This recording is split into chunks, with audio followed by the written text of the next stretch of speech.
Ouais, on commence à avoir vraiment une grosse dynamique et je pense que dans 4-5 ans, le jeu vidéo sur Rennes aura un autre visage qu'aujourd'hui.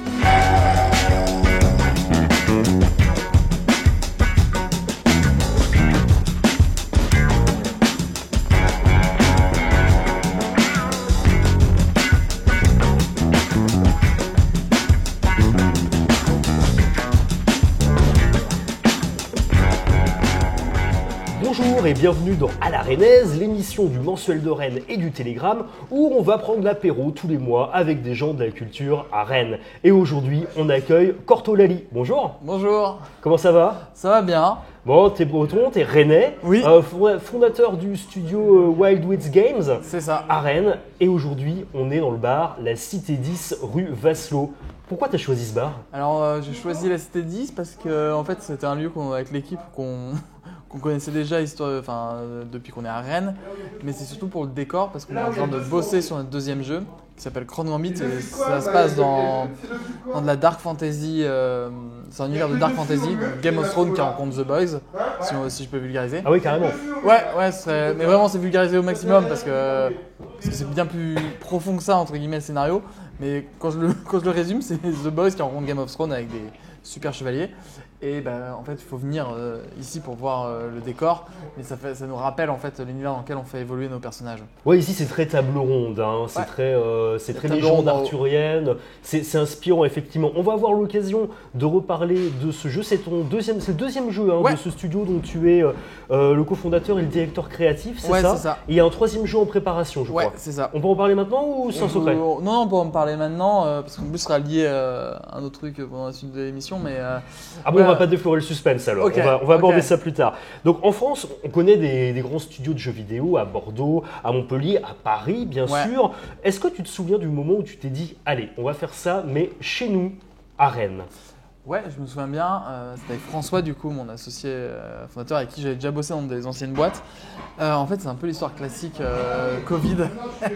Pendant le Covid, on s'est rendu compte que notre taf dans lequel on évoluait, on ne s'épanouissait pas complètement dedans. Et à côté de ça, moi j'étais un créateur de modding sur les jeux vidéo, donc sur Darkest Dungeon par exemple ou d'autres choses.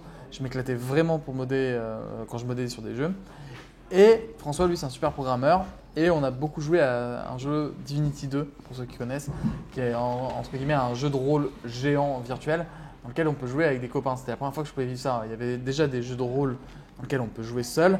Et Divinity, c'était un peu ma première expérience vraiment complète en multijoueur. Et tu as voulu faire un Divinity Made in Rennes, quoi, en quelque sorte. Alors, j'aurais pas la prétention de dire qu'on a fait Divinity, mais c'était un peu l'expérience ultime qu'on a vécue. Vraiment, le sentiment de tout ce qu'on fait est imbriqué les uns avec les autres de ce que font ses copains. C'est-à-dire, je sais pas, ton pote se met à vandaliser, François comprendra pourquoi je dis ça, à vandaliser tous les marchands de la ville, et on se fait attraper. Et on finit en prison tout le groupe. Ça n'existait pas avant dans d'autres jeux. En général. Et ce feeling, on s'est dit, wow, c'est incroyable de vivre ça à plusieurs joueurs. Et pourquoi pas essayer de recréer ça. Et du coup, notre premier jeu, Etheris, donc, qui est un tactical RPG. Donc, c'est un peu le terme qu'on utilise pour Baldur's Gate 3 ou Divinity également. On est entre copains et on Ouais. tape de manière tactique ensemble. Exactement, c'est ça. Tu viens de le résumer parfaitement. Et en plus, on va prendre des décisions ensemble sur des éléments narratifs. Donc, c'est-à-dire, est-ce que je vais sauver cette femme qui est poursuivie par des brigands, ou est-ce qu'on passe notre chemin parce qu'on n'a pas le temps? Quelles vont être les conséquences? Enfin, on aimait bien en fait toutes ces interactions où on a des dilemmes sociaux et moraux à faire en groupe. En 2021, ton studio s'est installé dans une pépinière au Blône, le Quadri, Ouais. et tu as été accompagné par le Pool également. Est-ce que Rennes, c'est une bonne ville pour le business du jeu vidéo? Alors, pour le business du jeu vidéo, on est en train en fait de reconstruire l'écosystème du jeu vidéo à proprement parler. C'est-à-dire qu'on se fait bien accompagner, mais il y a encore tout à faire parce que Ubisoft est parti depuis quelques temps, qui était un peu avant le fer de lance. Et du coup, ouais, donc pour répondre à la question, je m'étale un peu. Mais pour nous, c'est très bien parce que justement, on a beaucoup de place et beaucoup de personnes qui ont envie de revoir en fait, le jeu vidéo sur Rennes. Donc on a le Pool, on a Rennes Métropole aussi qui nous aide vraiment beaucoup. Je pense à François-Xavier, quelqu'un sur Rennes Métropole qui nous aide énormément sur comment on va pouvoir s'implémenter, que ce soit au niveau des bureaux, mais aussi se mettre en contact avec d'autres secteurs. Parce qu'en fait, le jeu vidéo, c'est un secteur particulier qui croise beaucoup de types d'artistes. c'est qu'on a besoin de personnes qui font de l'animation, on a besoin de personnes qui dessinent des choses, on a besoin de personnes qui font de la musique. En fait, c'est tous les médiums de l'art réunis dans un seul même. Et on a ça à Rennes. Des musiciens, des graphistes, on a plein de musiciens, animateurs. on a des beaux studios d'animation aussi. Il y a des lieux comme la Maison du Jeu Vidéo, il y a un petit écosystème, il y a quelques studios aussi. Ouais, on a des copains là qui, on a Century Games, on a Triskel aussi, qui sont 2 studios qui font à peu près les mêmes choses que nous entre guillemets, c'est-à-dire des jeux indés. Et on commence à avoir aussi des beaux projets qui sont en train d'émerger. Donc il y a Drama qui est un studio qui a fait une vidéo sur internet il y a de ça déjà 2 ans, qui a bien marché, qui on l'espère va s'implémenter sur Rennes. On a Reverse. Un ami Romain qui fait des jeux dans des jeux vidéo, pour ceux que ça intéresse. Donc ouais, on commence à avoir vraiment une grosse dynamique et je pense que dans 4-5 ans, le jeu vidéo sur Rennes aura un autre visage qu'aujourd'hui.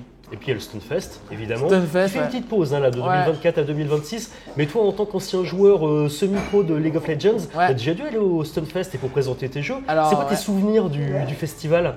Alors moi, mon meilleur Stunfest, mais de loin, c'était le premier que j'ai fait en tant qu'exposant, qu'on a présenté pour la première fois Etheris à des joueurs, en fait, tout simplement. Pour 2 raisons. Il y avait le lieu, ça se passait dans le théâtre du Vieux Saint-Étienne. Et le lieu à l'intérieur, c'était la première fois que j'entrais dans le lieu. Et c'est une ancienne église et l'ambiance était vraiment très particulière. C'était tamisé avec des grandes poutres de pierre, enfin des arches de pierre, pas des poutres de pierre, je suis con. mais en fait, le lieu plus le public, c'était un lieu dédié aux jeux indés. Donc les gens avaient vraiment envie de découvrir des nouvelles expériences et on a eu un vrai moment où on s'est rendu compte de comment vivaient les gens. C'est notre premier jeu, notre premier bébé. Et en plus, le retour était très positif. Donc c'était celui-là qui m'a vraiment marqué. Donc voilà. D'accord, super, merci beaucoup. Je crois que nos consos sont arrivés. Top, merci. Qu'est-ce que tu as commandé ? Moi, j'ai commandé un Brescola. Pour le côté breton ? Pas que pour le côté breton, c'est aussi ma boisson d'adolescence. Parce que je pense que quand c'est sorti Brescola, je devais être ado et j'ai toujours été très sucre et mon père très chauvin. Donc il m'a dit non, tu vas pas boire du Coca-Cola mais du Brescola. Donc ça me ramène un peu entre mes 10 et 15 ans quand je jouais à Dofus et à Age of Empires. Voilà. Oula oui, ça nous ramène loin en effet. Est-ce que donc tu sais Crown Gambit, le prochain jeu de ton studio, j'ai cru remarquer qu'il y avait pas mal de noms de personnages bretons dedans. Ouais. Est-ce que ton studio vous donner une place centrale à la culture bretonne dans ce jeu ? Alors complètement. Alors déjà Crown Gambit, il y a plein de clins d'œil à la culture bretonne dans le jeu. Faut y jouer pour les découvrir. Il y a même des clins d'œil à la culture rennaise sur la galette saucisse par exemple. Voilà, mais galette saucisse dans un mélange de Game of Thrones et The Boys. Il faut trouver les easter eggs. Je veux voir ça. Et on a plein de... Parce que Gobert, en fait, l'artiste, j'ai pas précisé, mais on a un studio qui en fait travaille tout le temps avec des artistes de l'illustration. Et Gobert, c'est un breton spécialisé dans les designs de chevaliers et de paladins, donc il a vraiment une grosse culture là-dedans. Et il y a plein de refs, du coup, que ce soit dans les scénarios et dans la vie, dans l'environnement de l'univers. Et même la carte, en fait, du monde de Crown Gambit, c'est la Bretagne remaniée légèrement. C'est la Bretagne. Sincèrement, oui. Énorme. Donc voilà. Énorme. On a hâte de voir ça en tout cas. Corto, avant qu'on se retrouve, je t'ai demandé si tu pouvais apporter un objet culturel qui te tient à cœur, c'est le principe de l'émission. Ouais. Je te propose qu'on le découvre ensemble maintenant. Alors c'est marrant, ça va faire un peu placement de produit d'influenceur, comment je vais le faire. Ah bon, on va voir ça. Mais le produit culturel que j'ai mis, moi, c'est une BD, les 5 terres, pour ceux qui connaissent. C'est encore une fois un peu une ambiance de Game of Thrones, mais qui rencontrerait, vous voyez au design, Black Sad. Pourquoi j'ai choisi cette BD ? C'est parce que le directeur artistique, c'est Didier Poli, et c'est celui avec qui on va faire notre 3e jeu. Ok, génial. Et qui adore la Bretagne aussi. Donc là, c'est le truc du moment, que je lis énormément, parce que j'adore la BD en général et le cinéma. Et c'était mon gros coup de cœur. Voilà. Eh ben super, bon, effectivement, super BD qu'on invite nos téléspectateurs à lire avant de retrouver le style en jeu vidéo bientôt, si j'ai bien compris. C'est ça. Le prochain jeu, c'est pourquoi ? Faudra être patient, ce sera dans 3 ans. Ah oui, d'accord. Ouais. Bon, on a le temps de faire plein de parties de Crown Gambit. Ouais. Eh bien merci beaucoup Corto, c'est déjà terminé. C'était avec plaisir. Quant à nous, on se retrouve dans un mois pour un nouvel apéro avec quelqu'un de la culture à Rennes, un artiste, chanteur, dessinateur, tout est permis. En tout cas, d'ici là, on vous souhaite une bonne journée, on vous dit à très bientôt. C'est l'ancienne parcheminerie Pourquoi? Parce que j'ai fait mon stage de 3e là-bas, qui était, à l'époque c'était un cinéma, donc l'Arvor, c'était l'ancien Arvor, et j'ai pu découvrir mes premiers films d'auteur, et je ne pensais pas que ça allait me plaire, et ça m'a plu.